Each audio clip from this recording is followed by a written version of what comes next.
In the book of Jeremiah, chapter 25, verse 11, there is a prophecy that stated that ועבדו הגויים האלה את מלך בבל 70 שנה. Well, it's nearly correct. Since the great win of Nebuchadnezzar in Carchemish in 605 and until Cyrus conquered Babylon in 539 BCE, 66 years passed by. It's a very short period for an empire, and indeed, the Babylonian Empire that was built in only few years of independence war against the Assyrians and in some great battles against the Egyptians didn't last long. We should remember that this Babylonian kingdom, which had grown in only few years to a colossal empire, was inexperienced in maintaining control of extensive territories, remote from the urban centers in Babylon. It is reasonable to assume that their knowledge of the system of provinces and kingdoms in Chatuland, the area of Syria, the land of Israel, and Transjordan, was limited, and there is no evidence that Nebuchadnezzar tried to develop or defend these regions.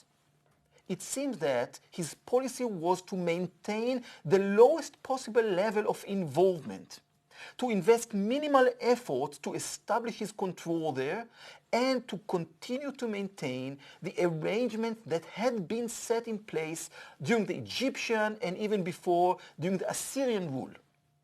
For the Babylonians, the major importance of Chatuland at this stage was its location as a land bridge to Egypt. Nebuchadnezzar knew that this was the only power that could threaten the existence of his young empire and that he couldn't establish his rule firmly in the region as long as there was a constant threat of Egyptian invasion. The Babylonian policy in Chatuland didn't change even after the failure of the attempt invasion of Egypt at the end of 601 BCE, a battle that we will soon discuss in this course, which led to the weakening of their control over the entire region. After rebuilding the army, the Babylonians re-established control of the inland and Mediterranean coast vassal states and continued to rely on their fealty. In keeping with this policy, the Babylonians allowed the Davidic house to remain in power despite the revolt by King Jehoiakim, contenting themselves with exiling his son Jehoiachin and part of the nation's elite.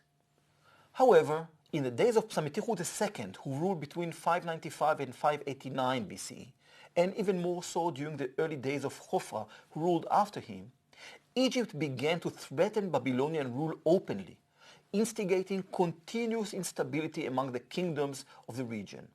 These actions forced Nebuchadnezzar to reconsider his regional policy. This, apparently, was when he decided to introduce changes in policy, shifting from an overall rule that relied on the loyalty of the vassal kingdoms to direct rule over the provinces subjugated to him.